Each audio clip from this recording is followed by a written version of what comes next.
আলাইকুম ওয়া রাহমাতুল্লাহি ওয়া বারাকাতুহু। আউযু বিল্লাহি মিনাশ শাইতানির রাজীম। বিসমিল্লাহির রাহমানির রাহিম। ألم تر إلى الذين يزعمون أنهم آمنوا بما أنزل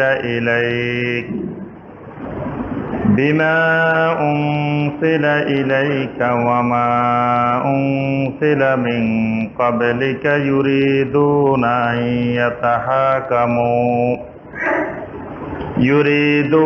أن يتحاكموا إلى الطاغوت وقد أمروا أن يكفروا به ويريد الشيطان أن يضلهم ضلالا بعيدا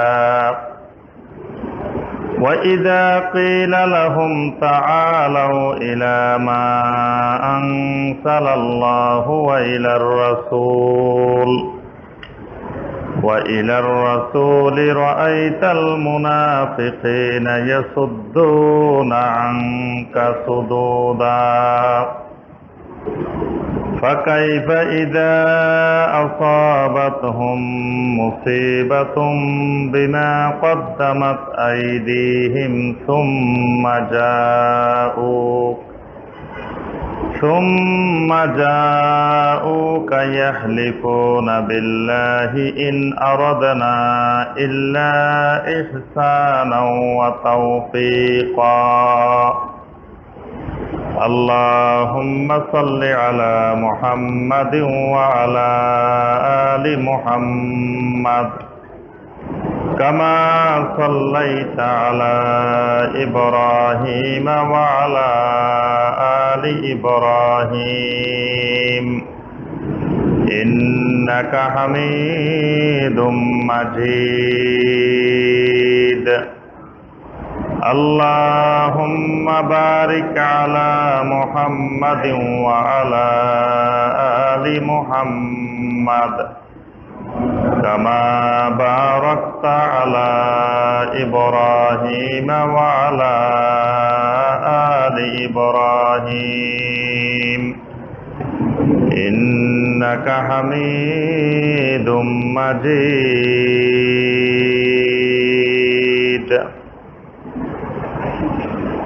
মুআজ্জাজ মুকাররাম উলামায়ে কেরাম, সম্মানিত মুরব্বিয়ানে আযম, দিনদার মুসলিম ভাইয়েরা, আল্লাহ রাব্বুল আলামিনের দরবারে কোটি কোটি শুকরিয়া যে মহান রাব্বুল আলামিন আমাদেরকে দীর্ঘ অনেক দিন পরে উত্তরা 11 নম্বর সেক্টর বাইতুন নূর জামে মসজিদে বসে সালাতুল ইশার পরে আল্লাহ রাব্বুল আলামিনের নাজিলকৃত কালামে হাকিম থেকে কয়েকটি আয়াতে কারিমার সংক্ষিপ্তভাবে তাফসীর করার এবং শোনার তৌফিক দিয়েছেন। সেই মহান রাব্বুল আলামিনের শুকর আদায় করি, সকলে বলি আলহামদুলিল্লাহ। আমাদের ধারাবাহিক কোরআনে কারিমের তাফসীরে যে সূরা থেকে আমাদের তাফসীর চলছিল সেই সূরাটির নাম হলো, মাশাআল্লাহ সবার দেখি মনে আছে আলহামদুলিল্লাহ, সূরা আন-নিসা। সূরা আন-নিসার কত নম্বর আয়াত পর্যন্ত তাফসীর হয়েছে বলেন তো দেখি? জি, 59 নম্বর। সূরা আন-নিসার 59 নম্বর আয়াতে কারিমা পর্যন্ত আমাদের ইতিপূর্বে তাফসীর হয়েছে। আজকে সূরা আন-নিসার 60 নম্বর আয়াতে কারিমা থেকে আমাদের তাফসীর হবে ইনশাআল্লাহ। ইতিপূর্বে আমরা সূরা আন-নিসার 7টি পর্বের তাফসীর করেছি। আজকে সূরা আন-নিসার 8ম পর্বের তাফসীর হবে ইনশাআল্লাহ। সূরা আন-নিসা, আন-নিসা শব্দের অর্থ কি? জি, নারীগণ। বহু বচন। এটার এক বচন হইল, এটার এক বচন কি বলেন তো? এমরাতুন। এমরাতুন মানে একজন মহিলা, আর নেসাউন মানে অনেক মহিলা। তো আল্লাহ সুবহানাহু ওয়া তাআলা নারীদেরকে কোন ক্ষেত্রে আল্লাহ পাক অধিকার কম দিচ্ছেন না বেশি দিচ্ছেন? নারীদেরকে কোনো ক্ষেত্রে আল্লাহ পাক কম দেন নাই, বরং পুরুষদের তুলনায় আল্লাহ সুবহানাহু ওয়া তাআলা নারীদেরকে অধিকার বেশি দিয়েছেন। কিন্তু অনেক সময় বেশি দেওয়ার পরেও আমাদের অনেক মা বোন বুঝে আসে না। ওনারা মনে করে যে ওনাদেরকে ঠকানো হয়েছে, ইসলাম ওনাদেরকে সম্পূর্ণ অধিকার দেন নাই। এজন্য ওনারা আরামে এসিতে বসে খাইতে চায় না, ওনারা রাস্তায় পাথর ভাঙতে চায়, ইট ভাঙতে চায়। মানে ইট ভাঙলে ওনাদের কাছে খুশি লাগে, আর এসির মধ্যে আরামে ঘরে বসে থাকি খাইতে ওনাদের কাছে ভালো লাগে না। এরকম কিছু মা বোনও আমাদের আছে। ইসলাম বলতেছে তুমি ঘরে বসে আরামে এসির মধ্যে খাও। সে বলে যে না, আমি এখানে ভালো লাগে না, আমি রাস্তায় ইট ভাঙতে চাই। এজন্য মাঝে মাঝে কিছু মা বোন সমান অধিকারের নামে রাস্তায় ইট ভাঙতে চায়, পাথর ভাঙতে চায়, রাস্তায় মাটি কাটতে চায়, কিন্তু ইসলাম তাদেরকে এত কষ্ট করতে দিতে চায় না। তা আল্লাহ সুবহানাহু ওয়া তাআলা কোরআনে কারিমে দেখেন 114টি সূরা আল্লাহ পাক নাজিল করেছেন। এর মধ্যে আল্লাহ পাক নারীদের নামে অনেকগুলো সূরা নামকরণ করেছেন। যেমন সূরা আন-নিসা। এই সূরা আন-নিসাটা পুরাটাই নারীদের নামে, নারীদের নামে সূরাটা বড় ধরনের একটা সূরা কোরআনে কারিমের, সূরা আন-নিসা। সূরা আলে ইমরান। আলে ইমরানের মধ্যে মূলত সেখানে মারিয়াম আলাইহিস সালামকে বোঝানো হয়েছে। সেখানেও মূলত নারীদের কেন্দ্র করে সূরা আলে ইমরান। এরপরে সূরা মারিয়াম, কোরআনে কারিমের একটা সূরাই আছে সূরা মারিয়াম, নারীদের নামে নামকরণ করা হয়েছে। এরকম অনেকগুলো সূরা আল্লাহ সুবহানাহু ওয়া তাআলা নারীদেরকেও কোরআনে কারিম থেকে, ইসলাম থেকে মাহরুম করেন নাই।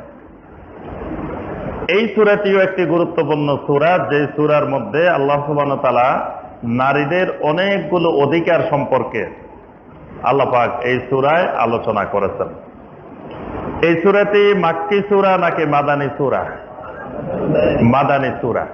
এই জন্য এই সূরাটির মধ্যে আল্লাহ সুবহানাহু ওয়া তাআলা শরীয়তের হুকুম আহকাম, বিধিবিধান এগুলো বেশি আলোচনা করেছেন। 59 নম্বর আয়াতে কারিমা পর্যন্ত আমরা শরীয়তের অনেকগুলো বিধিবিধান আমরা ইতিপূর্বে দেখেছি। 60 নম্বর আয়াতে কারিমায় আল্লাহ সুবহানাহু ওয়া তাআলা যে বিষয়টি আলোচনা করছেন, বিশেষ করে আরবের কিছু মুনাফিকদের চরিত্র আল্লাহ সুবহানাহু ওয়া তাআলা তুলে ধরেছেন। মুনাফিক যারা ছিল তারা প্রকাশ্যে ঈমানের দাবিদার ছিল। আল্লাহ রাসূল সাল্লাল্লাহু আলাইহি ওয়াসাল্লামের সামনে এমন ভাবে তারা কথাবার্তা বলতো, মনে হতো যে তাদের মতো ঈমানদার আর সমাজে নাই। নবী সাল্লাল্লাহু আলাইহি ওয়াসাল্লাম মসজিদে যখন খুতবা দিতেন, তখন খুতবা দেওয়ার আগ দিয়ে আব্দুল্লাহ ইবনে উবাই লাফ মেরে উঠে দাঁড়াইতো, দাঁড়াই বলতো, হে আহলে মদিনা, মদিনাবাসী, আপনারা সকলেই জানেন মুহাম্মদ রাসূলুল্লাহ সাল্লাল্লাহু আলাইহি ওয়াসাল্লাম তিনি মক্কা থেকে হিজরত করে আমাদের মদিনায় এসেছেন। মদিনায় আসার কারণে আমরা মদিনাবাসী অনেক ধন্য হয়েছি, সারা দুনিয়াতে আমাদের পরিচিতি ঘটেছে। আপনারা এই মুহাম্মদ সাল্লাল্লাহু আলাইহি ওয়াসাল্লামের খুতবা খুব মনোযোগ দিয়ে শুনবেন। সে উঠে আগে এই কথা বলে দিত। বলার পিছনে তার দুইটা উদ্দেশ্য ছিল। একটা উদ্দেশ্য হলো তার নেতৃত্ব প্রতিষ্ঠা করা, মানে সেই যে মদিনার একজন নেতা, এটা বুঝাই দেওয়া। এবং আমাদের দেশে যেটা বলে যে মাকে মেরে বউকে বুঝানো, মেয়েকে বুঝানো, যে মেয়েকে তো মারতে পারতেছে না বড় মেয়ে, তো মাকে মারে বুঝাইতেছে। এই জন্য রাসূল সাল্লাল্লাহু আলাইহি ওয়াসাল্লামকে সরাসরি কোনো হুমকি দিতে পারতেছে না, কিন্তু পরোক্ষভাবে বুঝাইতেছে আমি কিন্তু মদিনার বড় ধরনের একটা ক্ষমতাশালী মানুষ। এই জন্য না হয় রাসূল সাল্লাল্লাহু আলাইহি ওয়াসাল্লামের আগে দিয়ে, খুতবার আগে দিয়ে সে কথা বলার দরকার থাকে। সে উঠে সবাইকে বলতেছে আপনারা মনোযোগ দিয়ে খুতবা শুনেন, এটা শোনা আমাদের জন্য দরকার, আমরা এই রাসূলের কারণে আমরা সম্মানিত হয়েছি। অর্থাৎ মুনাফিক তার প্রকাশ্যে যে কথা বলতো, অন্তরে কিন্তু তার সেই অবস্থা বিরাজমান ছিল না। আবার কোন জায়গায় দেখা যেত মুসলমান আর কোন ইহুদি অথবা মুসলিম আর মুশরিক কোন বিষয় নিয়ে দ্বন্দ্ব শুরু হয়েছে, ঝগড়া হয়েছে, মারামারি হয়েছে। মুশরিকেরা, ইহুদিরা বলতো যে চলো এই বিষয়টার বিচারের জন্য মুহাম্মদ সাল্লাল্লাহু আলাইহি ওয়াসাল্লামের কাছে চলো। এটা কারা বলতো?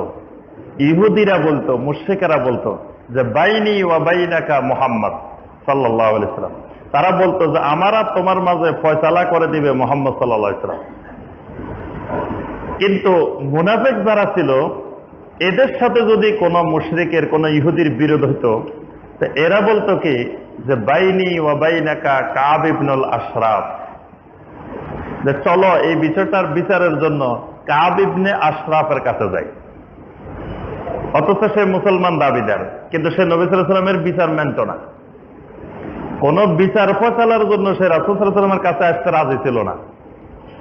কিন্তু ইহুদি এবং মুশরিকেরা বিচারের জন্য আসতো রাসূল সাল্লাল্লাহু আলাইহি ওয়াসাল্লামের কাছে।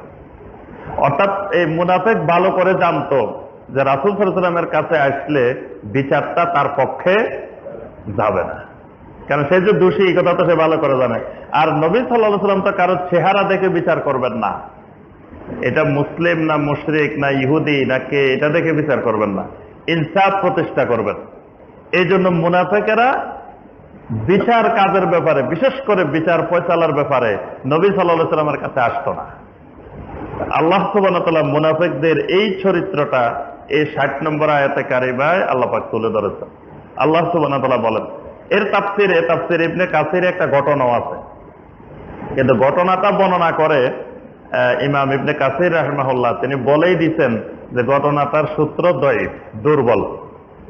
সেটা হলো ওই যে ইহুদি আর মুসলিম বিচারের জন্য আসছেন নবী সাল্লাল্লাহু আলাইহি ওয়াসাল্লামের কাছে, পরে নবী সাল্লাল্লাহু আলাইহি ওয়াসাল্লাম বিচার করে দিচ্ছেন, তখন মুসলিমের বিপক্ষে গেছে। তখন সে ওই বিচার নিয়ে ওমর রাদিয়াল্লাহু তাআলা আনহুর কাছে গেছে। ওমর রাদিয়াল্লাহু তাআলা আনহু ওই মুসলিমকে হত্যা করে দিছে। তবে এই ঘটনাটার সনদ সহিহ না, সনদ দঈফ। ইবনে কাসির বর্ণনা করে, ইবনে কাসির নিজেই বলছেন যে এটার সনদ সূত্র অত্যন্ত দুর্বল, এই জন্য এটা বিশ্বাস করা যাবে না, যেহেতু সহিহ সনদে কোনো হাদিসে আসে নাই। আল্লাহ সুবহানাহু ওয়া তাআলা বলেন, আলাম তারা ইলাল্লাযীনা ইয়াজউমুনা আন্নাহুম আমানু বিমা উনজিলা ইলাইকা ওয়া মা উনজিলা মিন ক্বাবলিক।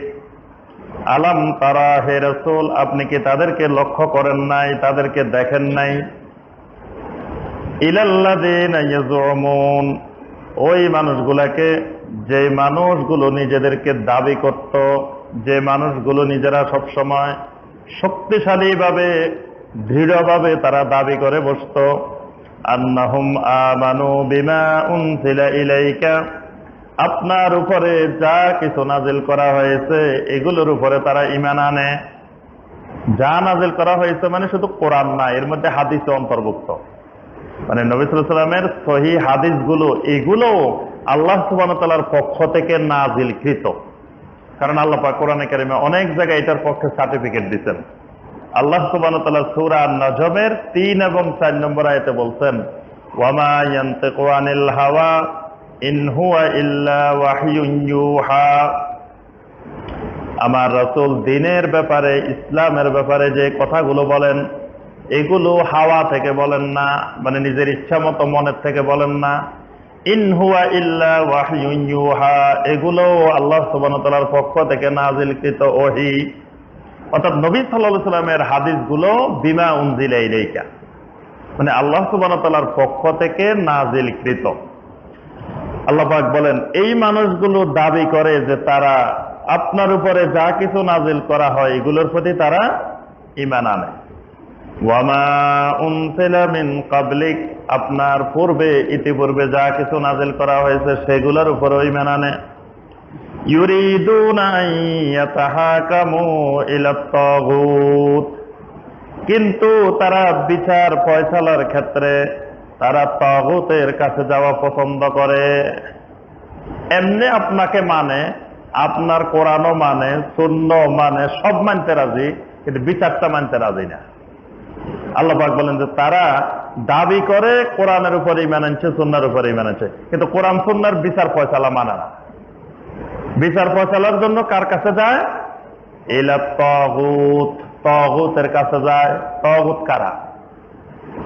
তাগুত বলা হয় মা ইউবাদু মিন দুনিল্লাহ, আল্লাহ সুবহানাহু ওয়া তাআলাকে বাদ দিয়ে যত কিছুর ইবাদত করা হয় এই সবগুলাকে বলা হয় তাগুত। যেমন আল্লাহ সুবহানাহু ওয়া তাআলাকে বাদ দিয়ে মানুষ সূর্যের ইবাদত করে, সূর্য একটা তাগুত। চন্দ্রের ইবাদত করে, চন্দ্র একটা তাগুত। বিভিন্ন তারকারাজির ইবাদত করে, তারকারাজি তাগুত। তারপরে গরুর ইবাদত করে, গরু মা হিসাবে গরুর ইবাদত করে না, গরু একটা তাগুত। তুলসী গাছের ইবাদত করে, তুলসী গাছ একটা তাগুত। আবার আল্লাহ সুবহানাহু ওয়া তাআলার কোরআন সুন্নাহর ফয়সালা বাদ দিয়ে মানব রচিত মতবাদ দিয়ে বিচার ফয়সালা করে, তাদেরকে বলা হয় তাগুত।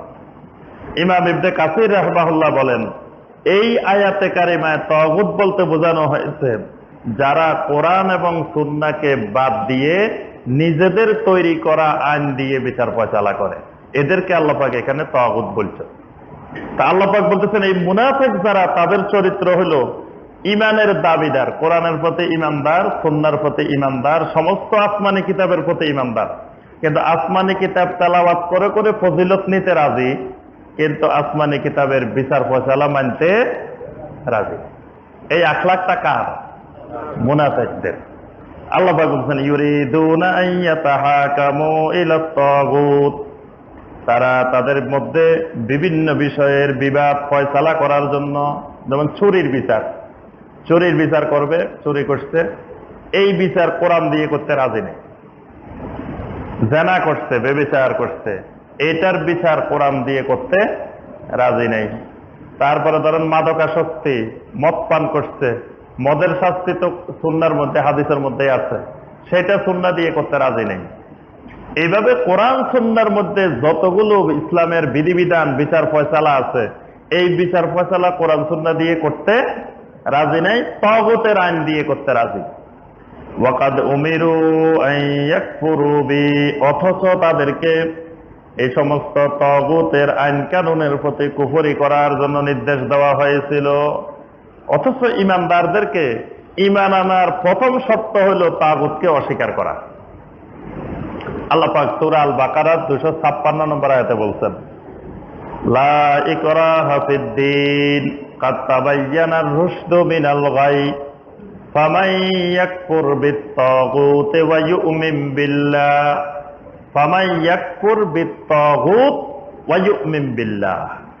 ঈমান আনার প্রথম শর্ত হলো ফামান ইয়াকফুর বিত-তাগুত, তাগুতকে অস্বীকার করা, তাগুতের প্রতি কুফরি করা, ওয়া ইউমিন বিল্লাহ, তারপরে আল্লাহর উপরে ঈমান আনা। এজন্য কালেমার প্রথম অংশ অস্বীকার, দ্বিতীয় অংশ স্বীকৃতি। প্রথমটা নফি, পরেরটা ইসবাত। লা ইলাহা, কোন ইলাহ, কোন মাবুদ মানি না, এখানে তাগুতকে অস্বীকার করা হয়েছে। সমস্ত তাগুত, সমস্ত মাবুদ বাতিল, ইল্লাল্লাহ, শুধু একজন মাবুদ মানি, তিনি হলেন আমার আল্লাহ সুবহানাহু ওয়া তাআলা। এটার নাম কালেমা, এটার নাম ঈমান, এটার নাম তাওহীদ। তা আল্লাহ পাক বলছেন তাদেরকে তাগুতকে অস্বীকার করার জন্য বলা হয়েছে বারবার, কিন্তু তারা বিচার ফয়সালার জন্য তাগুতের কাছে যায়। ওয়া ইউরিদু শাইতানু আন ইউদিল্লাহুম দালালাম বাঈদা, আর শয়তান তাদেরকে এমন গোমরাহ করেছে, গোমরাহির অনেক দূর পর্যন্ত নিয়ে পৌঁছাই দিয়েছে। মানে অল্প স্বল্প গোমরাহ করে নাই, একেবারে দলালাম বাঈদা, এমন জায়গায় গোমরাহ করে নিয়ে গেছে যে জায়গা থেকে আর ফিরে আনা যাবে না। কাছে কিনারে হইলে ফিরে আনা যাবে, যেমন কেউ উত্তরা আসবে, গাজীপুর থেকে উত্তরা আসবে, তো এখন হয়তো আব্দুল্লাহপুর আছে, টঙ্গী আছে, কাছে কিনারে আছে, তাহলে আনা যাবে। এখন সে এখানে না আসে, চলে গেছে মানিকগঞ্জ, চলে গেছে নারায়ণগঞ্জ, চলে গেছে আরো দূরে, এমন দূরে চলে গেছে, বা মাওয়া পার হয়ে আরো দূরে চলে গেছে, ওখান থেকে তো আর এখন উত্তরা আনা সম্ভব না।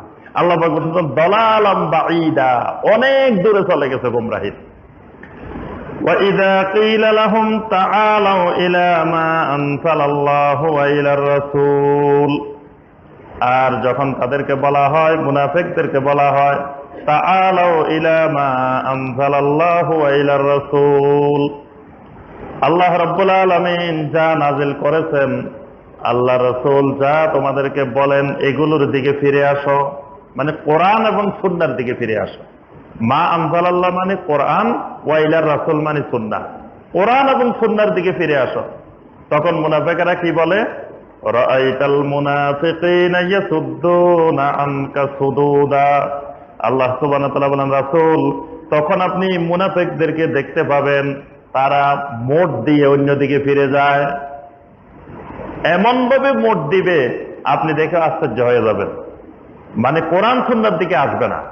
কোরআন সুন্নাহর দিকে আসার কথা বললেই মুনাফিকদের গায়ে আগুন ধরে যায়। মুনাফিকরা তখন মোট অন্যদিকে ঘুরে বাঁকা হয়ে অন্যদিকে চলে যায়। আল্লাহ পাক এটা মুনাফিকের বৈশিষ্ট্য হিসেবে বর্ণনা করছেন যে মুনাফিককে যতই কোরআন আর সুন্নাহর দিকে আহ্বান করা হোক, তারা কখনো কোরআন সুন্নাহর দিকে আসে না। ফাকাইফা ইযা আসাবাতহুম মুসিবাতুম বিমা কদ্দামাত আইদিহিম সুম্মা জাউকা ইয়াহলিফুনা বিল্লাহ ইন আরাদনা ইল্লা ইহসানাও ওয়া তাওফীকা। রব্বুল আলামিন ফাকাইফা ইযা আসাবাতহুম মুসিবাতুম বিমা কদ্দামাত আইদিহিম, ইতিপূর্বে তাদের উপরে যে সকল বিপদ আপদ মুসিবত এসে গেছে, মানে কোন একটা ইসলামের উপরে হঠাৎ করে কোনো বিপদ আপদ আসছে বড় ধরনের, সুম্মা জাউকা ইয়াহলিফুনা বিল্লাহ, বিপদ আপদ মুসিবতের সময় মুনাফিকদেরকে দ্বারে কাছে পাওয়া যায় না। যেমন ওহুদের যুদ্ধের সময় পাওয়া যায়নি। ওহুদের যুদ্ধে নবী সাল্লাল্লাহু আলাইহি ওয়াসাল্লাম 1000 সাহাবীকে নিয়ে রওনা দিয়েছেন রাস্তার মধ্যে। ওহুদের যুদ্ধ কত, ওহুদের ময়দানটা কত দূর? মসজিদে নববী থেকে মাত্র 3-4 কিলোমিটার। সামনেই তো ওহুদের ময়দান। এই অল্প একটু জায়গার মধ্যে যাইতেই 300 পলাই গেছে। 300 নাই, এখান থেকে রওনা দিচ্ছেন 1000, ওখানে যাই দেখেন 700। 300 আব্দুল্লাহ ইবনে উবাইয়ের নেতৃত্বে চলে গেছে, পালিয়ে গেছে। তা আল্লাহ পাক বলতেছেন এইরকম বিপদ আপদ মুসিবত যখন আসে তখন মুনাফিকদেরকে পাওয়া যায় না। সুম্মা জাউকা ইয়াহলিফুনা বিল্লাহ, এরপরে বিপদ আপদ মুসিবত কেটে যাওয়ার পরেই ওই মুনাফিকরা আবার আপনার কাছে আসে। ইয়াহলিফুনা বিল্লাহ, আসে আল্লাহর কসম করতে থাকে। আল্লাহর কসম, আরবদের অভ্যাস দেখবেন, বারবার কথা খালি ওয়াল্লাহি ওয়াল্লাহি তাল্লাহি বিল্লাহি, খালি আল্লাহর কসম। এটা আরবের এমনি অভ্যাস। তাই এই মুনাফিকরাও ইয়াহলিফুনা বিল্লাহি, আপনার কাছে এসে বারবার শুধু আল্লাহর কসম করে। ইন আরাদনা ইল্লা ইহসানাও ওয়া তাওফীকা, দুইটা ওজর পেশ করে। একটা ওজর বলে ইন আরাদনা ইল্লা ইহসানান, রাসূল আসলে আমরা ভালোই চাইছিলাম, কল্যাণ জিনিস চেয়েছিলাম। মানে আমরা যে এই সময় আমাদেরকে খুঁজে পান নাই, এটার কারণ ছিল আসলে আমরা ভালো একটা কিছু করতে চাইছিলাম। আসলে তো চক্রান্ত করছে কিভাবে ইসলামের ক্ষতি করা যায়। কিন্তু নবী সাল্লাল্লাহু আলাইহি ওয়াসাল্লামকে এসে আল্লাহর কসম করে বলতো যে আমরা আসলে ভালো কিছু করতে চেয়েছিলাম, ইহসান করতে চেয়েছিলাম। ওয়া তাওফীকা, আর আমরা একটা সামঞ্জস্য বিধান করতে চেয়েছিলাম। মানে আমরা যে পলাই গেছি আপনি মনে করিয়েন না আসলে আমরা দূরে রয়েছি, আমরা কিন্তু ভিতরে ভিতরে কাজ করছি। ওখানে যাই আসলে কিছু করে নাই, ওখানে যে কাজ করছে কি ইসলামকে ধ্বংস করার জন্য, ক্ষতি করার জন্য কাজ করছে। এখন নবী সাল্লাল্লাহু আলাইহি ওয়াসাল্লামের কাছে এসে বলতেছেন আমরা ভালো কিছু করতে চেয়েছিলাম, আর আমরা একটা সমাধানের রাস্তা, সমাধানের পথ খুঁজতে চেয়েছিলাম। উলাইকাল্লাযীনা ইয়ালামুল্লাহু মা ফী কুলুবিহিম, আল্লাহ রাব্বুল আলামিন বলেন এরাই হলো ওই সমস্ত মানুষ যাদের অন্তরের ভিতরে কি আছে সব কিছু আল্লাহ রাব্বুল আলামিন জানেন। সুবহানাল্লাহ। এরা আপনি রাসূলের কাছে আসে কসম করে আর মনে হয় যে রাসূল সব বিশ্বাস করে ফেলছে, কারণ রাসূল তো আলেমুল গায়েব না, রাসূল তো তাদের অন্তরের খবর জানেন না। আল্লাহ পাক বলতেছেন তাদের অন্তরে যা কিছু লুকায়িত আছে সব কিছু আমি আল্লাহ ভালো করে জানি। ফাআরিদ আনহুম, আপনি তাদের থেকে সব সময় দূরে থাকেন, এড়িয়ে চলেন। মুনাফিকদের সাথে আপনার এত মিশামিশির বেশি দরকার নাই, একটু এড়িয়ে থাকেন। ওয়াইজহুম, তাদেরকে আপনি একটু ভালোভাবে উপদেশ দেন, ওয়াজ করেন। ওয়াকুল লাহুম ফি আনফুসিহিম কাওলাম বালিগা, আর তাদের সাথে যখন কথা বলবেন তখন একটু পাণ্ডিত্যপূর্ণ, চমৎকার, গুরুত্বপূর্ণ কথা বলবেন। এখানে নবী সাল্লাল্লাহু আলাইহি ওয়াসাল্লাম বলছেন তাদের ব্যাপারে, তাদের সাথে যখন কথা বলবেন, কাওলাম বালিগা, বালাগাতপূর্ণ কথা বলবেন। বালাগাতপূর্ণ কথা মানে মুনাফিকের একটা বদ অভ্যাস আছে, এরা আপনার কথা থেকে দোষ ধরার চেষ্টা করবে। মানে আপনার সাথে সুন্দরভাবে কথা বলবে, কিন্তু কথা বলে আপনার কথার মাঝখান দিয়ে একটা অংশ নিয়ে দোষ বের করার চেষ্টা করবে। এটাও মুনাফিকের একটা চরিত্র। এই চরিত্র আজও আছে। দেখবেন যে আপনি 1 ঘন্টা কথা বলছেন, 1 ঘন্টার মধ্যে মাঝখান দিয়ে একটা অংশ, একটা বাক্য বলছেন, এটার আগেও নাই পরেও নাই, মাঝখান দিয়ে বাক্যটা কোন প্রসঙ্গে বলছেন, কেন বলছেন, এটা নিয়ে একটা মানে ধূম্রজাল তৈরি করে, মানুষের মধ্যে বিভ্রান্তি তৈরি করে যে মাঝখান দিয়ে কথাটা বলছে। যেমন কোরআনে কারিমে আছে, ইয়া আইয়ুহাল্লাযীনা আমানু লা তাকরাবুস সালাহ, হে ঈমানদারগণ খবরদার সালাতের নিকটবর্তী হইও না। বাস, এটা আল কোরআন, আয়াত নম্বর এত। কথা কিন্তু ভুল না, আয়াতও ঠিক আছে, কোরআনও ঠিক আছে, আয়াত সব ঠিক আছে না? কিন্তু এটার পরে তো আরো আছে, ইয়া আইয়ুহাল্লাযীনা আমানু লা তাকরাবুস সালাতা ওয়া আনতুম সুকারা, নামাজের নিকটে যাইও না। কোন সময়? যখন তুমি নেশাগ্রস্ত অবস্থায় থাকো, কি বলতেছো সেটা বুঝতেছো না, আল্লাহ বলছে তখন নামাজের কাছে যাইও না। এখন পরের অংশ বাদ দিয়ে যদি আগের অংশ দিয়ে যে হে ইমানদারগণ নামাজের নিকটবর্তী হইও না, বাস আল্লাহ নামাজ পড়তে নিষেধ করছেন। এটা দিয়ে মানুষের মধ্যে বিভ্রান্তি তৈরি করতে পারে। এই জন্য নবী সাল্লাল্লাহু আলাইহি ওয়াসাল্লামের কথা দিয়েও মানুষের মধ্যে বিভ্রান্তি তৈরি করতে পারে। এই জন্য আল্লাহ পাক বলতেছেন মুনাফিকদের সাথে কথা বলার সময় আপনি খুব ভেবে চিন্তে মেপে মেপে কথা বলবেন। ওয়ামা আরসালনা মির রাসূলিন ইল্লা লিইউতাআ বিইজনিল্লাহ। এবার আল্লাহ পাক সমস্ত মুমিনদেরকে এবং মুনাফিকদেরকে সহ সবাইকে লক্ষ্য করে আল্লাহ পাক বলতেছেন, ওয়ামা আরসালনা মির রাসূলিন ইল্লা লিইউতাআ বিইজনিল্লাহ। আমি পৃথিবীতে এমন কোন রাসূল প্রেরণ করি নাই, এমন কোন রাসূল পাঠাই নাই, ইল্লা লিইউতাআ বিইজনিল্লাহ, আল্লাহর নির্দেশ ক্রমে, আল্লাহর অনুমতি ক্রমে ওই রাসূলের আনুগত্য করার জন্য আমি রাসূল পাঠাই। মানে রাসূল পাঠানোর মূল উদ্দেশ্যই হলো দুনিয়ার মানুষ ওই রাসূলের আনুগত্য করবে। মানে রাসূল যখন পৃথিবীতে আসেন তখন রাসূলের আনুগত্য করাটা দুনিয়াবাসীর উপরে ফরজ হয়ে যায়। যখনই একজন রাসূল আসবেন পৃথিবীতে তখন আগের সব শরীয়ত মানসুখ হয়ে ওই রাসূলের শরীয়ত অনুযায়ী আমল করা, আনুগত্য করা দুনিয়ার মানুষের উপরে ফরজ হয়ে যায়। ওয়ালাউ আন্নাহুম ইযযালামু আনফুসাহুম, আর আপনাকে আমি এমন মর্যাদা দিয়েছি, ইযযালামু আনফুসাহুম, তারা যখন কোনো গুনার কাজ করে ফেলে, জাউকা, গুনার কাজ করার পরে আপনার কাছে আসে, ফাস্তাগফিরুল্লাহ, আপনার কাছে এসে আল্লাহ সুবহানাহু ওয়া তাআলার কাছে ইস্তিগফার করে, ক্ষমা প্রার্থনা করে, ওয়াস্তাগফারা লাহুমুর রাসূল, আর যখন রাসূল তাদের জন্য ইস্তিগফার করে, মানে গুনাহ করার পরে রাসূলের কাছে আসছে, রাসূলের কাছে এসে আল্লাহর কাছে ইস্তিগফার করতেছে, আর রাসূলও তাদের জন্য ইস্তিগফার করে দিচ্ছে, আল্লাহ তোমাকে মাফ করে দিক। নবী সাল্লাল্লাহু আলাইহি ওয়াসাল্লাম দোয়া করে দিচ্ছেন, লাওয়াজাদুল্লাহ তাওয়াবার রাহিমা, তাহলে আল্লাহ রাব্বুল আলামিনকে অবশ্যই তাওয়াব এবং রাহিম হিসাবে পাবে। সুবহানাল্লাহ। অর্থাৎ আল্লাহ পাক তার তওবাও কবুল করবেন, আল্লাহ পাক তার প্রতি দয়াশীল হবেন। সুবহানাল্লাহ। এটা নবী সাল্লাল্লাহু আলাইহি ওয়াসাল্লামের একটি বিশেষ মুজিজা, যে কেউ গুনাহ করার পরে নবী সাল্লাল্লাহু আলাইহি ওয়াসাল্লামের কাছে আসলে নবী সাল্লাল্লাহু আলাইহি ওয়াসাল্লাম যদি তার জন্য দোয়া করে দিতেন, ইস্তিগফারের দোয়া করে দিতেন, তা আল্লাহ সুবহানাহু ওয়া তাআলা মাফ করে দিতেন। কিন্তু নবী সাল্লাল্লাহু আলাইহি ওয়াসাল্লামের সামনে এসে মিথ্যা কথা বলে ইস্তিগফার চাইলে ওই ইস্তিগফারে আল্লাহ মাফ করতেন না। যেমন নবী সাল্লাল্লাহু আলাইহি ওয়াসাল্লাম তাবুকের যুদ্ধ থেকে আসার পরে মুনাফিকরা সবাই বলল, ওই ক্ষমা পাওয়া তো একবারে সহজ, আল্লাহ পাক আয়াত নাযিল করছেন। তো মুনাফিকরা সবাই যাই বলতেছেন, না আমার এই ওজর ছিল, আমার এই ওজর ছিল, আমার এই ওজর ছিল, মিথ্যা কথা বলতেন।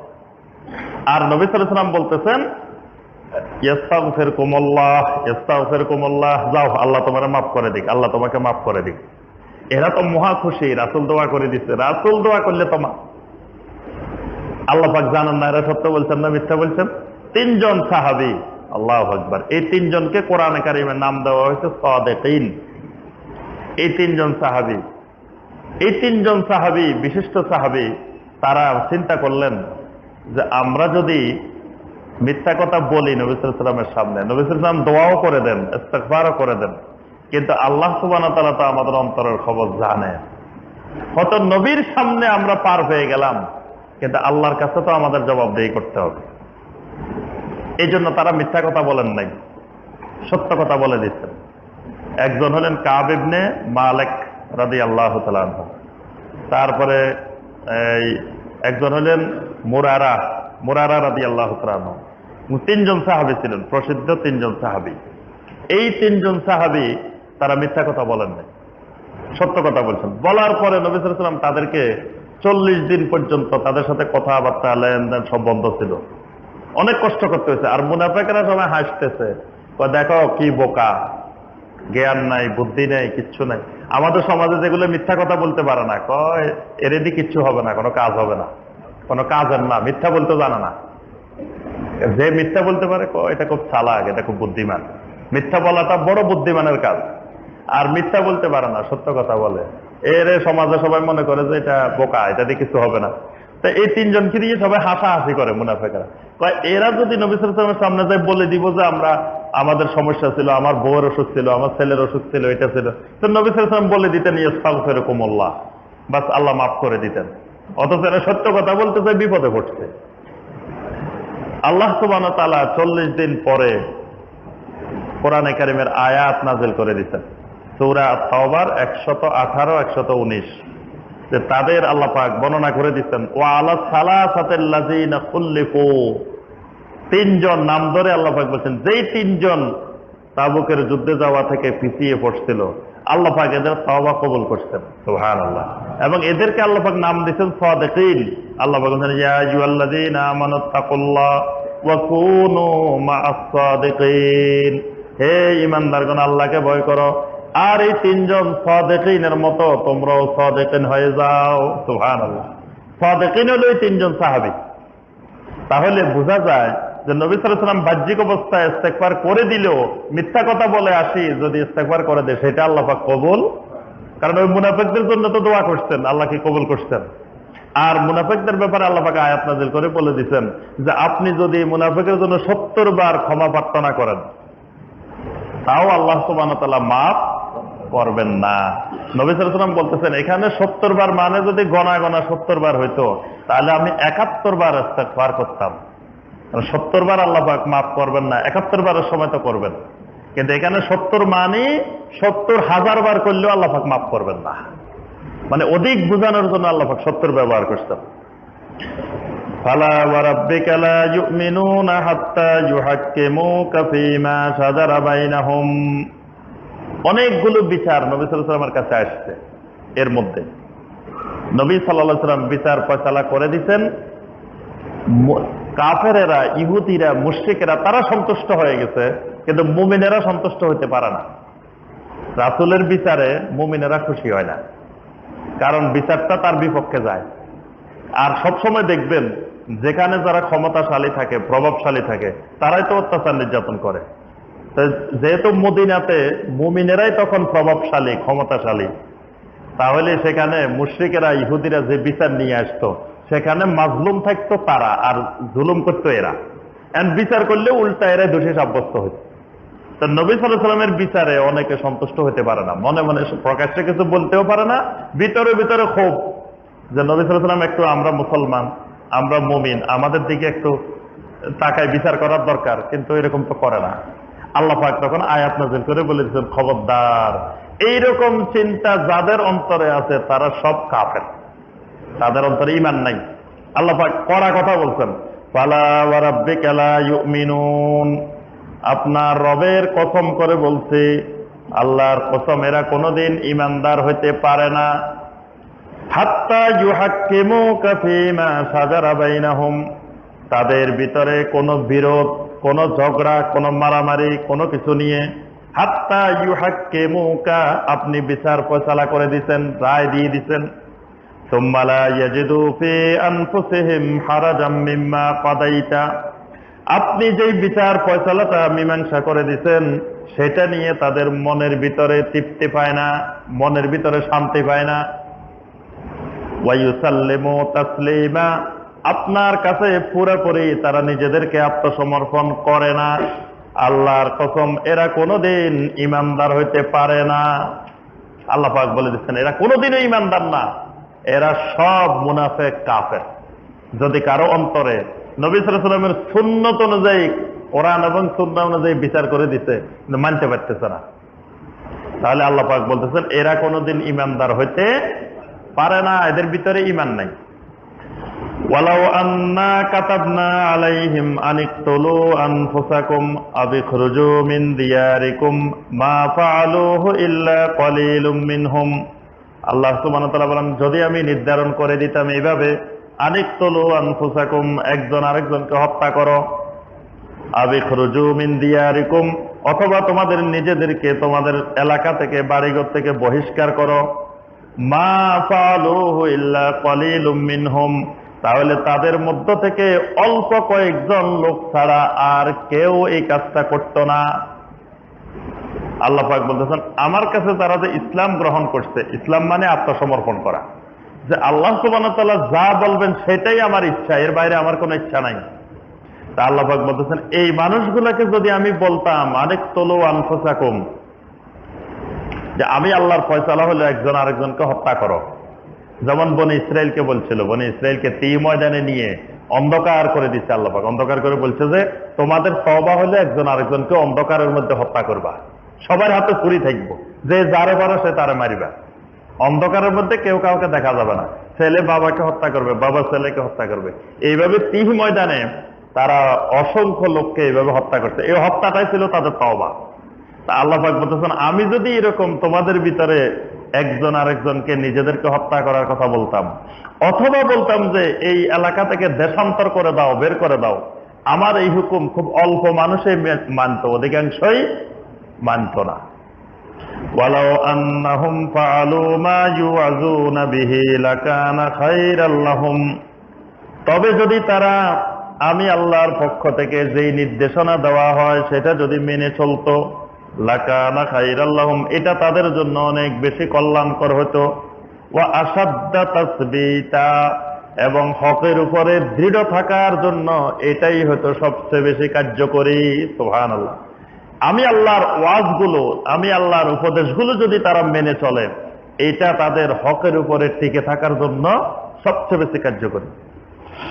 وَإِذًا لَّآتَيْنَاهُم مِّن لَّدُنَّا أَجْرًا عَظِيمًا, এমনকি আমি আল্লাহ তাদেরকে বড় ধরনের মহান পুরস্কারও দান করতাম। সুবহানাল্লাহ। তাদেরকে আমি আমার নির্দেশনাগুলো যদি তারা মেনে চলতো, তাদের জন্য থাকতো আজরান আযীমা, বড় ধরনের পুরস্কার। ওয়ালাহাদাইনাহুম সিরাতাম মুস্তাকিমা, এবং তাদেরকে সিরাতে মুস্তাকিমের রাস্তাও দেখাইতাম, হেদায়েতও দিতাম। সুবহানাল্লাহ। তাহলে সিরাতে মুস্তাকিমের হেদায়েত পাওয়ার জন্য শর্ত হইল আল্লাহ সুবহানাহু ওয়া তাআলার নির্দেশনাগুলোকে মেনে চলা। আল্লাহর নির্দেশনা মেনে না চললে কোন ব্যক্তি সিরাতে মুস্তাকিমের হেদায়েত পেতে পারে না। وَمَن يُطِعِ اللَّهَ وَالرَّسُولَ فَأُولَٰئِكَ مَعَ الَّذِينَ أَنْعَمَ اللَّهُ عَلَيْهِم مِّنَ النَّبِيِّينَ وَالصِّدِّيقِينَ وَالشُّهَدَاءِ وَالصَّالِحِينَ وَحَسُنَ أُولَٰئِكَ رَفِيقًا। কোরআনে কারীমের এক আয়াত আরেক আয়াতের তাফসীর, কোরআনে কারীমের একটা আয়াত আরেক আয়াতের ব্যাখ্যা। কোন কোন আয়াতে আল্লাহ পাক সংক্ষেপে একটা কথা বলেন, আর অন্য আয়াতে গিয়ে ওই কথাটার আল্লাহ পাক ব্যাখ্যা করে দেন। এরকম কোরআনে অসংখ্য আয়াত আছে, এক জায়গায় সংক্ষেপে বলে গেছেন, আরেক জায়গায় গিয়ে আল্লাহ পাক সেটার ব্যাখ্যা দিচ্ছেন। সূরা আল ফাতিহার মধ্যে আল্লাহ পাক আমাদেরকে শিখিয়েছেন ইহদিনাস সিরাতাল মুস্তাকিম। রব্বুল আলামিন আমাদেরকে সিরাতে মুস্তাকিমের হেদায়েত দিন। কোন সিরাতে মুস্তাকিমের হেদায়েত? সিরাতাল্লাযীনা আন'আমতা আলাইহিম, ওই রাস্তা সিরাতে মুস্তাকিমের যেই রাস্তার উপরে চলার কারণে যে মানুষগুলো নিয়ামত পেয়েছেন। এই মানুষগুলো কারা আল্লাহ পাক ওখানে ব্যাখ্যা দেন না, খালি বলছে আন'আমতা আলাইহিম, যারা নিয়ামত পাইছেন। নিয়ামত কারা পাইছে? আল্লাহ পাক এই 69 নম্বর আয়াতে কারিমায় ওই নিয়ামত প্রাপ্ত মানুষগুলোর ব্যাখ্যা দিচ্ছেন। এরা কারা? ওয়ামাই ইউতিউল্লাহ ওয়ার রাসূল, যারা আল্লাহ রাব্বুল আলামিন এবং রাসূল সাল্লাল্লাহু আলাইহি ওয়াসাল্লামের আনুগত্য করে চলবে, ফাউলাইকা মাআল্লাযীনা আন'আমাল্লাহু আলাইহিম, এই মানুষগুলো তাদের সঙ্গী হবে, তাদের সাথে থাকবে। আল্লাযীনা আন'আমাল্লাহু আলাইহিম, যে মানুষগুলোকে আল্লাহ রাব্বুল আলামিন নিয়ামত দান করেছেন। কাদেরকে? মিনান নাবিয়্যিন, 1 নম্বর নিয়ামত প্রাপ্ত মানুষ হলো নবী রাসূলেরা। সুবহানাল্লাহ। 1 নম্বর নিয়ামত পৃথিবীতে নবুয়ত। যাকে আল্লাহ পাক নবুয়ত দেন তিনি পৃথিবীর সবচেয়ে বড় আল্লাহর নিয়ামত লাভ করেন। 1 নম্বর নিয়ামত প্রাপ্ত মানুষ। দ্বিতীয় নিয়ামত প্রাপ্ত মানুষ কারা? ওয়াসিদ্দিকিন, সিদ্দিকরা। সিদ্দিকরা হলো দ্বিতীয় নিয়ামত প্রাপ্ত মানুষ। আচ্ছা, নাবিয়্যিন যারা, আপনি আমি ইচ্ছা করলে কিন্তু নাবিয়্যিন হওয়া সম্ভব নয়। নাবিয়্যিন কোনো আমল দিয়ে নবী হওয়া যায় না, কোনো আমল দিয়ে রাসূল হওয়া যায় না। এগুলো নির্ধারণ করেন আল্লাহ সুবহানাহু ওয়া তাআলা, আল্লাহর বান্দাদের মধ্য থেকে বাছাই করেন। আল্লাহ পাক যাকে বাছাই করেন তিনি নবী হতে পারেন, তিনি রাসূল হতে পারেন। কেউ আমল দিয়ে ইচ্ছা করে নবী রাসূল হওয়া যায় না। ওয়াসিদ্দিকিন, কিন্তু সিদ্দিক সাধারণ মানুষ হতে পারে। সিদ্দিক কারা? সিদ্দিক মানে অধিক অধিক সত্যবাদী, মহা সত্যবাদী। মানে যার আসিদকু ফিল আকওয়াল ওয়াল আমাল ওয়াল আকায়েদ, যে ব্যক্তির আকীদা সত্যবাদী, তার কথা সত্যবাদী, তার কাজ সত্যবাদী, তার চিন্তাধারা সত্যবাদী, এই লোককে বলা হয় সিদ্দিক। যার সবকিছুর মধ্যে সততা, সবকিছুর মধ্যে সত্যবাদিতা। এই জন্য নবী সাল্লাল্লাহু আলাইহি ওয়াসাল্লাম বলছেন, ইন্নাস সিদকা ইয়াহদি ইলাল বির, সত্যবাদিতা মানুষকে কল্যাণের দিকে, পুণ্যের দিকে পথ প্রদর্শন করে। ওয়া ইন্নাল বিররা ইয়াহদি ইলাল জান্নাহ, আর পুণ্য মানুষকে জান্নাতের রাস্তা দেখায়। ওয়া ইন্নার রাজুলা লা ইয়াসদিকু হাত্তা ইয়াতাহাররা সিদকা হাত্তা ইউক্তাবা ইনদাল্লাহি সিদ্দিকা, যে ব্যক্তি সবসময় সত্য কথা বলতে থাকে, সত্যবাদিতার উপরে চলতে থাকে, এক সময় আল্লাহ রাব্বুল আলামিন তাকে সিদ্দিক হিসাবে অন্তর্ভুক্ত করে নেন। সুবহানাল্লাহ। এই উম্মতের 1 নম্বর সিদ্দিক কে বলেন তো দেখি? সিদ্দিক আকবর আবু বকর as-সিদ্দিক রাদিয়াল্লাহু তাআলা। এই ব্যক্তিটা এমন এক ব্যক্তি, যেই ব্যক্তির ব্যাপারে নবী সাল্লাল্লাহু আলাইহি ওয়াসাল্লাম বলছেন, একদিন নবী সাল্লাল্লাহু আলাইহি ওয়াসাল্লামকে জিজ্ঞাসা করলেন যে এমন কোন মানুষ কি আছে যে মানুষকে জান্নাতের সব দরজা থেকে ডাকা হবে? জান্নাতের যতগুলো দরজা আছে, বাবুস সালাহ, তারপরে বাবুর রায়্যান, বাবুস সাদাকা, বাবুল জিহাদ, যতগুলো দরজা আছে, গেট আছে, সব গেট থেকে এক মানুষকে ডাকবে। এই গেট থেকে বলবে এই এদিকে আসো, এই দিক দিয়ে ঢুকো। এই গেট থেকে বলবো আমার এখান দিয়ে আসো, এই বলবে আমার এখান দিয়ে আসো। সব দরজা থেকে ডাকতে থাকবে। এরকম মানুষ কি কিয়ামতের ময়দানে থাকবে? নবী সাল্লাল্লাহু আলাইহি ওয়াসাল্লাম বললেন নাম, থাকবে। ওয়া আরজু আন তাকুনা মিনহুম, আর আমি রাসূল আশা করি আপনিও ওই মানুষদের মধ্য থেকে একজন। সুবহানাল্লাহ। আপনিও একজন ওই মানুষগুলার, যে মানুষকে জান্নাতের সব দরজা থেকে ডাকা হবে। সুবহানাল্লাহ। এই মানুষটা হলো এই উম্মতের 1 নম্বর সিদ্দিক। সিদ্দিক হলো কখন হয়? মানে নবীর যোগ্যতা আছে, কিন্তু নবীর কোনো পোস্ট নাই। বুঝতে পারছেন? যে নবীর যোগ্যতা সবে আছে, কিন্তু নবীর পোস্ট নাই। তো নবীর পোস্ট থাকলে না আল্লাহ পাক ওখানে নিয়োগ দিতেন। এখন তারে আল্লাহ পাক সিদ্দিক বানাই দেন। সুবহানাল্লাহ। এই জন্য প্রত্যেক নবীর উম্মতের মধ্য থেকে এরকম সিদ্দিক ছিলেন। আর নবী সাল্লাল্লাহু আলাইহি ওয়াসাল্লাম বলেন এই উম্মতের সিদ্দিক হলো আবু বকর as-সিদ্দিক। একদিন নবী সাল্লাল্লাহু আলাইহি ওয়াসাল্লাম উহুদ পাহাড়ের উপরে উঠছেন। উহুদ পাহাড় মদিনার বিশাল অংশ জুড়ে উহুদ পাহাড় বিস্তৃত। কত কিলোমিটার লম্বা? 8 কিলোমিটার লম্বা। উহুদ পাহাড়টা দীর্ঘ 8 কিলোমিটার পর্যন্ত বিস্তৃত উহুদ পাহাড়। আমি একবার উহুদ পাহাড়ের নিচে 6 কিলোমিটার পর্যন্ত হাঁটছি। পুরাটা শেষ করতে পারিনি, 6 কিলোমিটার পর্যন্ত উহুদ পাহাড়ের নিচে দিয়ে হেঁটে হেঁটে গেছে, যে উহুদ পাহাড়টাকে দেখার জন্য। এই উহুদ পাহাড়ের সাথে ইসলামের অনেক ইতিহাস জড়িত।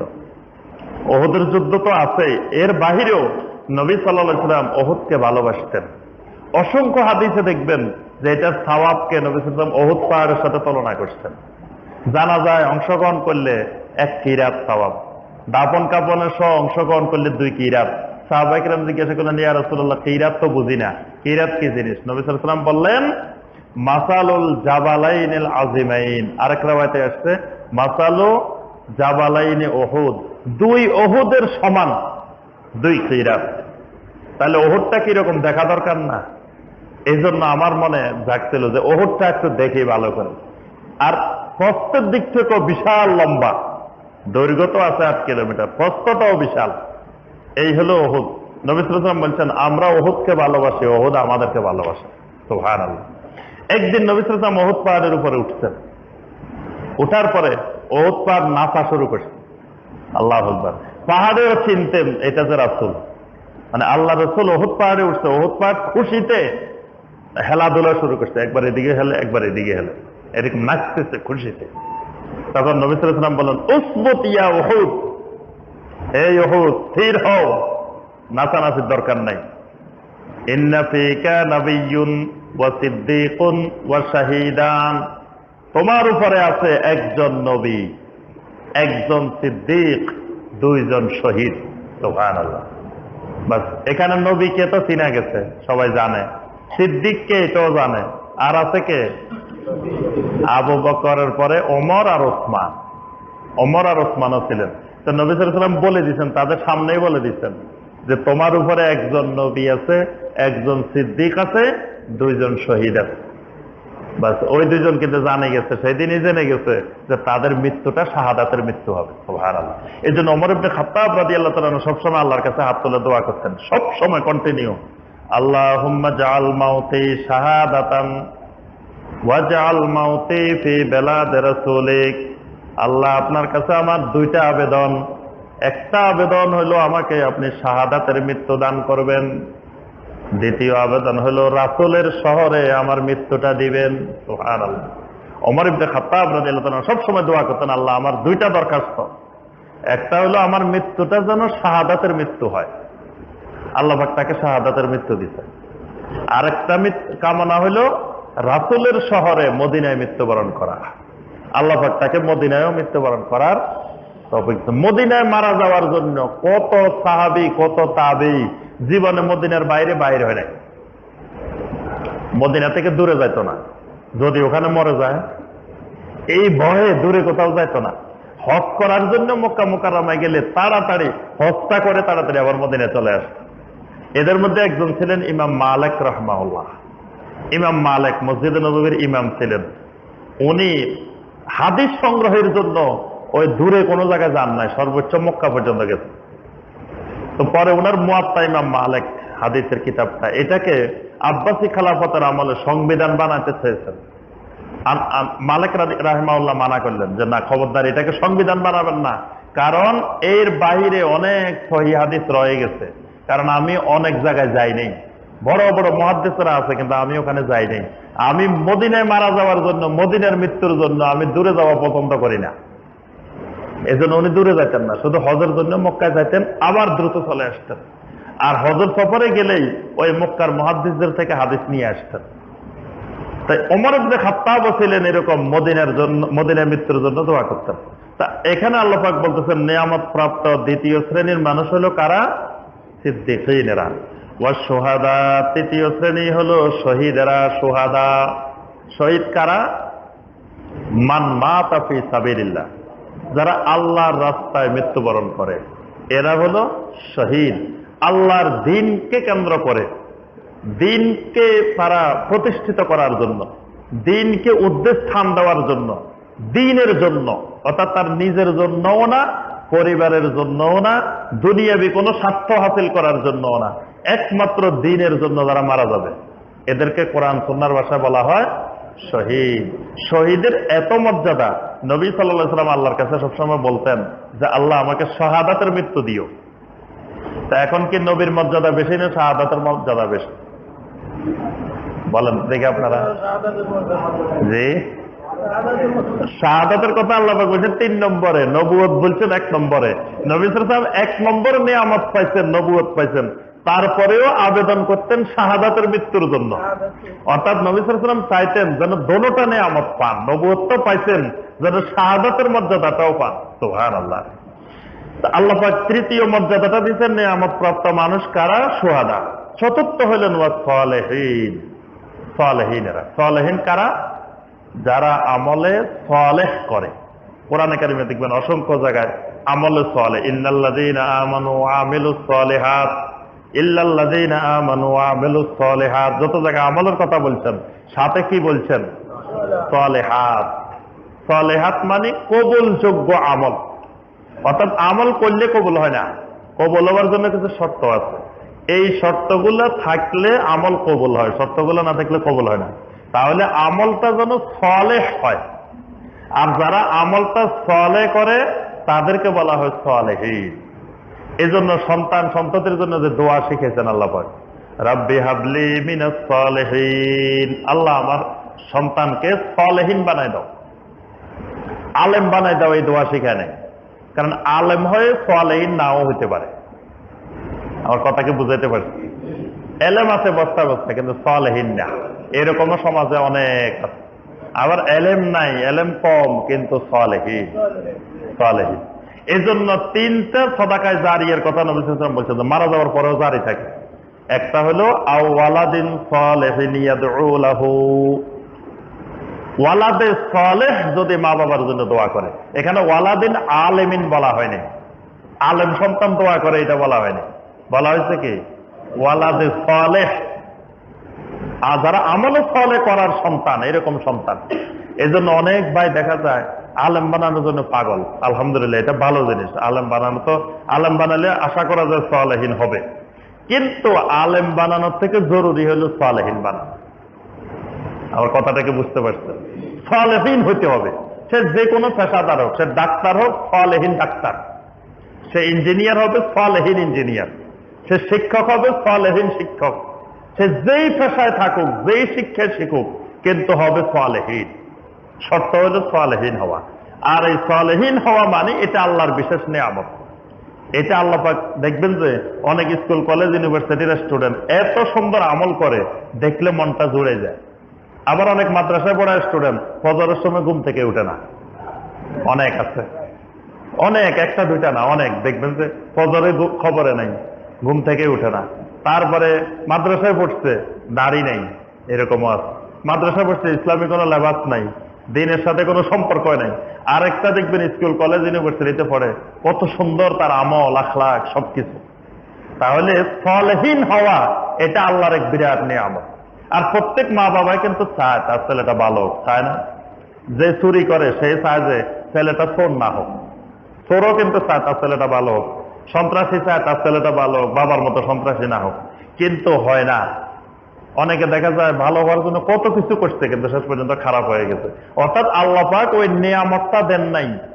এই সালেহীন হওয়া এটা বড় একটা নিয়ামত। আল্লাহ পাক 4 ধরনের নিয়ামতের কথা বলছেন এখানে, নাবিয়্যিন, সিদ্দিকিন, শুহাদা, সালেহীন। এরাই হলো সিরাতাল্লাযীনা আনআমতা আলাইহিম ওয়া হাসুনা উলাইকা রাফিকা। রাব্বুল আলামিন বলেন, এই মানুষগুলা যদি তোমাদের রফিক হয়ে যায়, বন্ধু হয়ে যায়, এরা কতই না তোমাদের উত্তম বন্ধু। সুবহানাল্লাহ। রফিক মানে তো বুঝেন, রফিক মানে কি? আরবিরা কয় রফিক তাল, মানে বন্ধু এদিকে আসো। আল্লাহ পাক বলেন হাসুনা উলাইকা রাফিকা।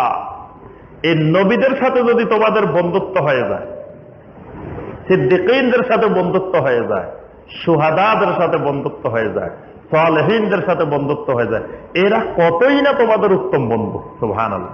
আর এদেরকে যদি মহব্বত করেন, জান্নাত হবে, হাসর হবে, সব কার সাথে? এদের সাথে। নবী সাল্লাল্লাহু আলাইহি ওয়াসাল্লাম স্পষ্ট করে বলেন, আনতা মাআ মান আহবাবতা, তুমি যাকে মহব্বত করো, যার আদর্শকে পছন্দ করো, যার আদর্শকে ভালোবাসো, তোমার হাসর নসর তার সাথে হবে। তাহলে ওই যে ওই সকল খেলোয়াড়দেরকে মহব্বত করলে কার সাথে হাসর হবে? ওদের গেঞ্জি গায়ে দিয়ে হাঁটলে, ওদের মতো চুল কাটলে, ওদের কৃষ্টি কালচার মহব্বত করলে হাসর হবে তাদের সাথে, এবার তাদের সাথে হাসর হলে কি করুণ পরিস্থিতি হবে।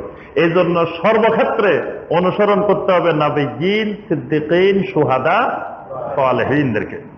যালিকাল ফাদলু মিনাল্লাহ, এটা আল্লাহর পক্ষ থেকে বিরাট অনুগ্রহ। ওয়া কাফা বিল্লাহি আলিমা, আল্লাহ রাব্বুল আলামিন আলিম হওয়ার ব্যাপারে যথেষ্ট।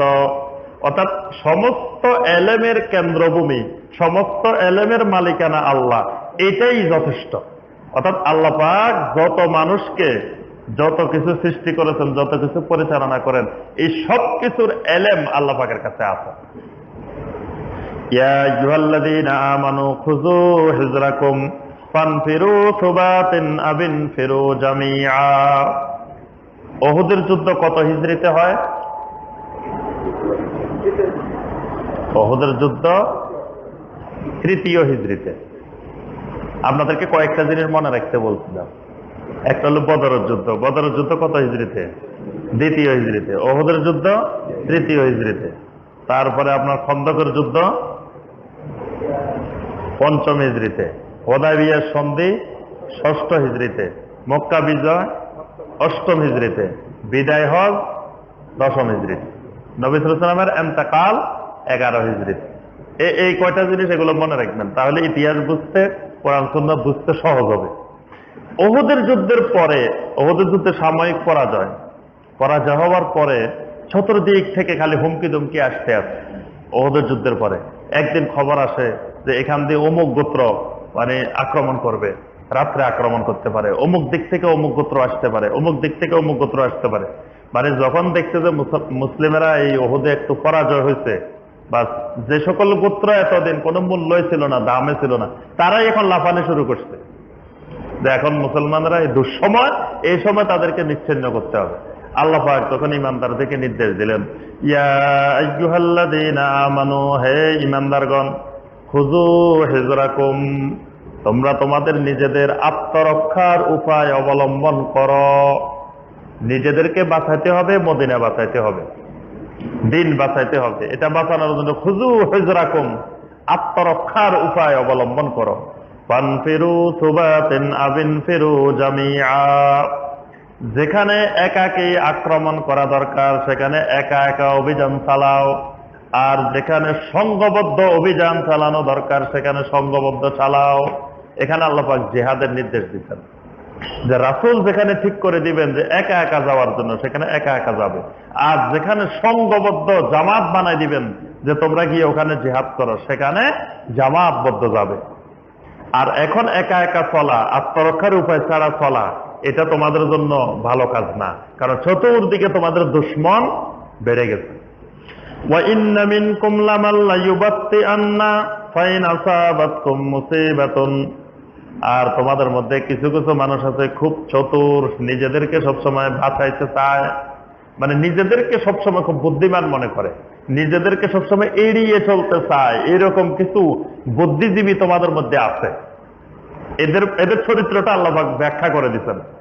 ফাইন আসাবাতকুম মুসিবাতুন, যখন তোমাদের উপরে কোনো মুসিবত আসে, বিপদ আসে, ওয়ালাকাদ আনআমাল্লাহু আলাইয়া ইসলামাকুম মাহুম শাহিদা, তখন বলে দেখো আল্লাহ আমাদেরকে কত বুদ্ধি দিছে, আল্লাহর কত নিয়ামত, আমরা এদের সাথে ছিলাম না। কোন এক জায়গায় ধরেন এক যুদ্ধে গেছে, যাই সেখানে মুসলমানেরা অনেক শহীদ হয়ে গেছে, অনেক মুসিবত, তখন কয় দেখো আল্লাহর কত নিয়ামত যে আল্লাহ আমাদেরকে সেখানে নেয় নাই, নিলে তো আমাদের অবস্থা এরকম হইতো। তো এটা কি আল্লাহর নিয়ামত না গজব? সে যাইতে পারে না, এটা তো আল্লাহর গজব, এটা নিয়ামত না।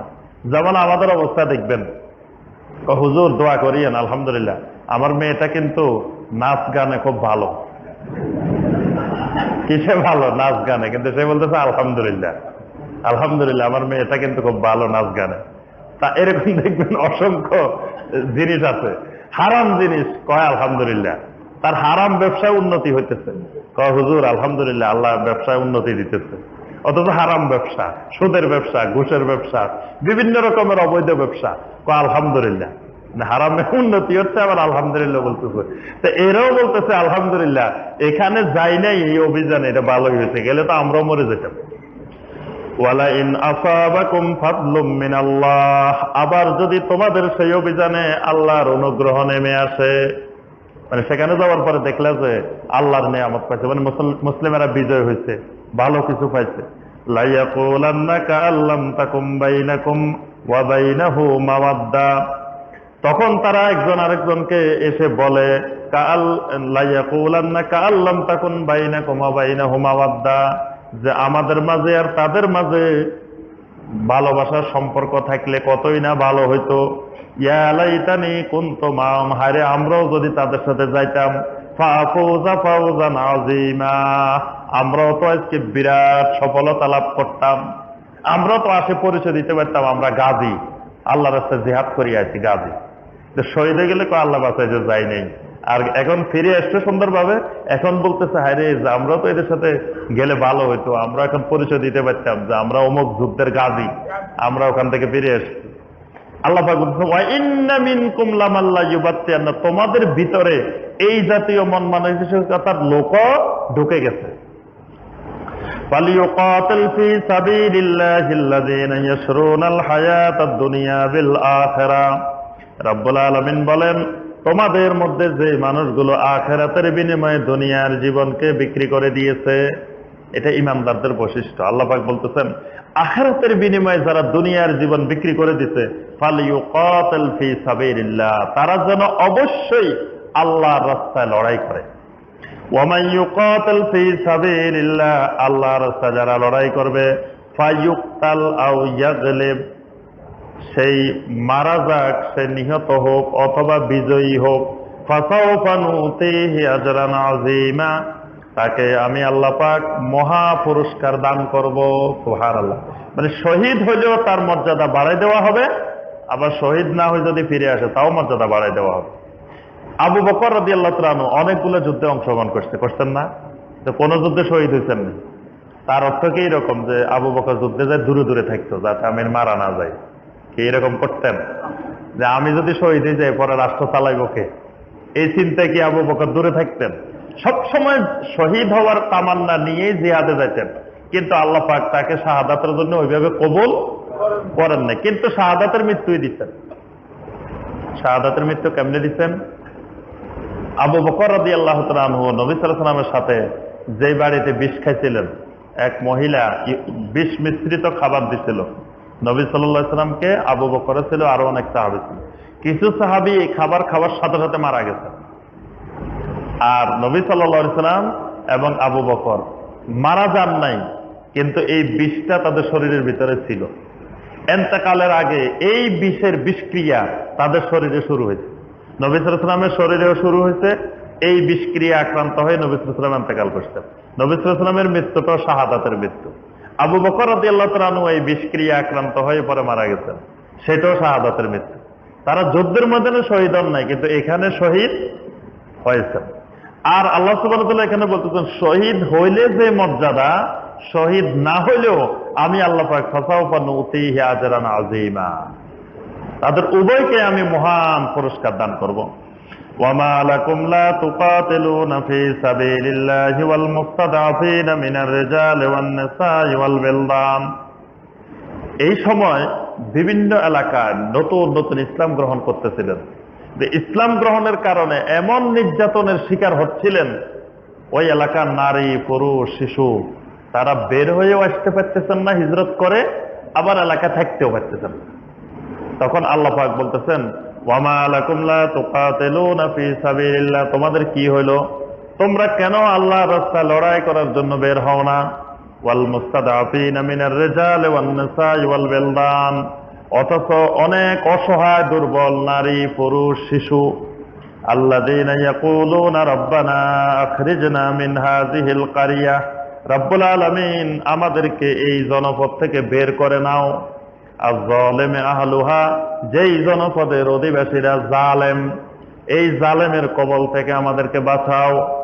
ওয়াজআল লানা মিন লাদুনকা ওয়ালিয়্যা, আমাদেরকে বাঁচানোর জন্য আপনার পক্ষ থেকে একজন ওয়ালি পাঠাই দেন, অভিভাবক পাঠাই দেন।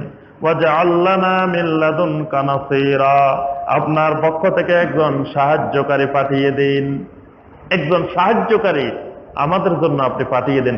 এই ফরিয়াদ যেই জনপদের মানুষেরা করতেছে, তোমরা তাদেরকে রক্ষা করার জন্য কেন আল্লাহর রাস্তায় লড়াই করো না? এখানে আল্লাহ পাক যে লড়াইয়ের আয়াতগুলো বলছেন, যে জিহাদের আয়াতগুলো বলছেন, এই জিহাদের আয়াতগুলোকে বুঝতে হবে মানহাজুস সালাফের আলোকে। এই আয়াতগুলো পড়ে আবার বিভ্রান্ত হওয়ার, গোমরা হওয়ারও সুযোগ আছে। খারেজিরা এইভাবে গোমরা হয়ে গেছে। মানে এই জিহাদের আয়াতগুলো দিয়ে অনেক সময় আমাদের যুব সমাজকে উদ্বুদ্ধ করে, যে জঙ্গিবাদের দিকে আকৃষ্ট করে। দেখো কোরআনে এরকম জিহাদের কথা বলছে, ওমা লাকুম লা তুকাতিলুনা ফি সাবিলিল্লাহ, আল্লাহ বলছে কেন, কি হলো, বের হও না কেন লড়াই করতে? দুর্বল অসহায় নারীরা চিৎকার করতেছে, আর তোমরা লড়াই করো না? বাস যুবকের রক্ত তো গরম হয়ে যায়, আল্লাহ এরকম কথা বলছে, বাস সে দৌড় দিচ্ছে। কিন্তু এরকম দৌড় দেওয়া যাবে না। এই আয়াতে কারিমাগুলোকে আমাদের সালাফেরা কিভাবে বুঝছেন? সালাফ বলতে সাহাবাই কেরাম রাদওয়ানুল্লাহি তাআলা আলাইহিম আজমাইন, তারা আয়াতে কারিমাগুলোকে কিভাবে বুঝছেন? তাবেঈনে কেরাম কিভাবে বুঝছেন? তাবেঈনে কেরাম কিভাবে বুঝছেন? তাফসীর কারকেরা তাফসীরের মধ্যে এই কথাগুলো সব উল্লেখ করছেন। এই আয়াতগুলোকে আমাদের আইম্মায়ে কেরাম কিভাবে বুঝছেন? ইমাম আবু হানিফা রাহমাতুল্লাহ আলাইহি কিভাবে বুঝছেন? ইমাম শাফি রাহমাতুল্লাহ আলাইহি কিভাবে বুঝছেন? ইমাম মালিক রাহমাতুল্লাহ আলাইহি কিভাবে বুঝছেন? ইমাম আহমদ বিন হাম্বল রাহমাতুল্লাহ আলাইহি কিভাবে বুঝছেন? ইমাম বুখারী রাহমাতুল্লাহ আলাইহি কেমনে বুঝছেন? ইমাম শাফি রাহমাতুল্লাহ আলাইহি কিভাবে বুঝছেন? তারা এই আয়াতগুলো পড়ে কি জিহাদের জন্য দৌড় দিছিলেন নাকি? বরং দেখেন ইমাম আহমদ বিন হাম্বল রহমতুল্লাহ আলাইহি ওই যুগের শাসকেরা কত নির্যাতন করছে। ইমাম মালিক রহমতুল্লাহ আলাইহি ওই যুগের শাসকেরা নির্যাতন করছে। তাই বলে কি তারা তাদের শাসকদের বিরুদ্ধে জিহাদ ঘোষণা করছে, দল গঠন করছে, গ্রুপ গঠন করছে? তো তারা কি এই আয়াত পড়ে নাই? এই আয়াত বুঝে নাই? বুঝছে মানে কি, তারা আমাদের তুলনায় হাজার হাজার গুণ বেশি এলেমের অধিকারী ছিলেন। এই জন্য দ্বীনের প্রত্যেকটা বিষয়কে বুঝতে হবে তাদের মানহাজের আলোকে, তাদের বুঝের আলোকে। তারা যেভাবে বুঝছেন সেভাবে বুঝতে হবে। নিজে নিজে কোনো আয়াত বোঝা যাবে না, নিজে নিজে বুঝলে গোমরাহ হয়ে যাবে। এই জন্য এই জিহাদের যত আয়াত আছে কোরআনে কারিমে, নবী সাল্লাল্লাহু আলাইহি ওয়াসাল্লামের জিহাদ সংক্রান্ত যত হাদিস আছে, এই প্রত্যেকটা আয়াতকে, হাদিসকে তাফসীর থেকে ভালো করে বুঝে নিতে হবে যে সাহাবায়ে কেরাম এগুলাকে কিভাবে বুঝছিলেন, তাবেঈনে কেরাম কিভাবে বুঝছিলেন, তারা এটার কি ব্যাখ্যা দিচ্ছেন। জিহাদ নিজে নিজে বের হওয়া যায় না। জিহাদের অনেক শর্ত শারায়েত আছে। জিহাদ রাষ্ট্রপ্রধান জিহাদের ঘোষণা দিবেন, জিহাদের আমির কে হবে, কোন মুহূর্তে ঘোষণা দিবেন, কোন মুহূর্তে শুধু সেনাবাহিনী জিহাদ করবে, কোন মুহূর্তে আমজনতা জিহাদে অংশগ্রহণ করবে, এগুলার অনেক বিধিবিধান আছে। এই বিধিবিধান না জেনে খালি বলছি আর দৌড় দিবেন।